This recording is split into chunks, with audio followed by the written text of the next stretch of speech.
Director Joshi സംവിധാനം ചെയ്ത ആന്റണി എന്ന സിനിമയെക്കുറിച്ച് സോഷ്യൽ മീഡിയ ആക്ടിവിസ്റ്റ് ജോജി കോലഞ്ചേരിയുടെ ഫേസ്ബുക്ക് പോസ്റ്റ് ശ്രദ്ധ നേടുന്നു.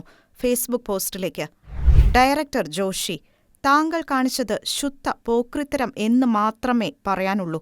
ഇന്ന് റിലീസായ താങ്കളുടെ പുതിയ സിനിമ ആന്റണി കണ്ടു. ആ സിനിമയിൽ ഒരാവശ്യവുമില്ലാത്ത ഒരു സീൻ വെറുതെ കുത്തിക്കയറ്റി ക്രൈസ്തവരെ അവരുടെ വിശുദ്ധ ഗ്രന്ഥമായ ബൈബിളിനെ നിന്ദിച്ചത് എന്തിനു വേണ്ടിയായിരുന്നു? താങ്കളുടെ മിക്ക സിനിമകളുടെയും ആരംഭം മാതാവിന്റെ കപ്പേളയുടെ മുന്നിൽ നിന്ന് തുടങ്ങുന്ന രംഗത്തോടുകൂടെ ആണല്ലോ. ആ ഒരു ബഹുമാനമെങ്കിലും ക്രൈസ്തവരോട് ഉണ്ടായിരുന്നെങ്കിൽ ഞങ്ങളുടെ വിശുദ്ധ ഗ്രന്ഥമായ ബൈബിളിനെ ഇങ്ങനെ വികൃതമാക്കി കാണിക്കേണ്ടിയിരുന്നില്ല. സിനിമയിലെ പള്ളിയിലച്ചനെ താങ്കൾ കള്ളുകുടിക്കുന്ന ആളായിട്ടും സിഗരറ്റ് വലിക്കുന്ന ആളായിട്ടും കാണിച്ചു. അതും പോരാഞ്ഞിട്ട് തോക്ക് വെക്കാൻ തനിക്ക് മുറിച്ച വിശുദ്ധ ബൈബിൾ തന്നെ വേണമായിരുന്നു അല്ലേ?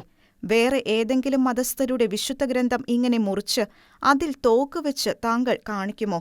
എങ്കിൽ താങ്കളുടെ അവസാനത്തെ സിനിമയായിരിക്കും ഒരുപക്ഷേ അത്.